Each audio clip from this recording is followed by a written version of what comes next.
kas šiandien vyriausybėje dedasi, kokie sprendimai? Tai iš to, kas man žinoma, vyksta už uždarų durų, aš nežinau, kas iš tikrųjų vyksta, ką jie diskutuoja vyriausybės nariai, bet šiandien vyriausybė turi nuspręsti ir apsispręsti, kurį variantą iš galimų variantų dėl Chevrono jie pasirinks. Tai yra vienas variantas nutraukti paskelbtą konkursą ir toliau tvarkyti Lietuvos įstatymus, pataisyti juos taip, kad jie saugotų gamtą ir saugotų Lietuvos žmonės ir paskui galvoti, ar mums reikia naujo konkurso, ar nereikia naujo konkurso, kas tai daro ir kaip tai daro.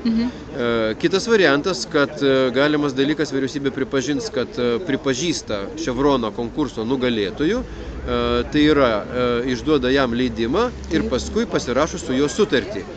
Tame tarpe, kol išduoda leidimą ir pasirašo sutartį, galbūt bus Seimui pasiūlyta pataisyti vieną kitą įstatymą, kad nuraminti visuomenę ir Žygaičio bendruomenę, kurie yra labai sunerime, kas nors, pavyzdžiui, susijęs su poveikio aplinkai vertinimu, gal sugriežtinti vieną kitą punktą. Tačiau tikrai galiu pasakyti, kad toks kosmetinis įstatymų pataisimas nepadės.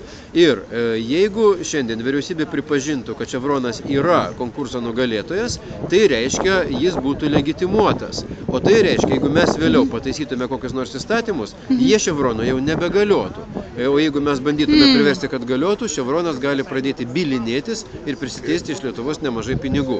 Tai jeigu būtų priimtas šitas variantas, tai iš tikrųjų būtų pats žalingiausias ir pats prasčiausias iš visų. Tai žodžiu, mes turime juridinės pasekmes išplaukiančias iš šito, jeigu būtų pripažįstama. Taip, būtų juridinės pasekmes net dar nepasirašius sutarties.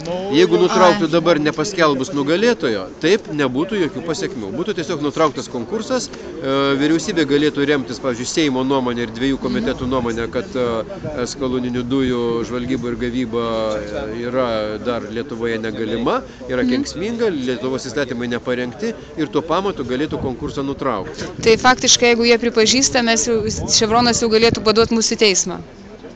Jeigu pripažintų, kad Chevronas laimėjo konkursą ir išduotų Chevronui leidimą, o paskui pasirašytų sutartį, taip Chevronas galėtų bylinėtis su Lietuva ir gana sėkmingai ir ko gero laimėtų ne 1 milijoną arba 100 milijonų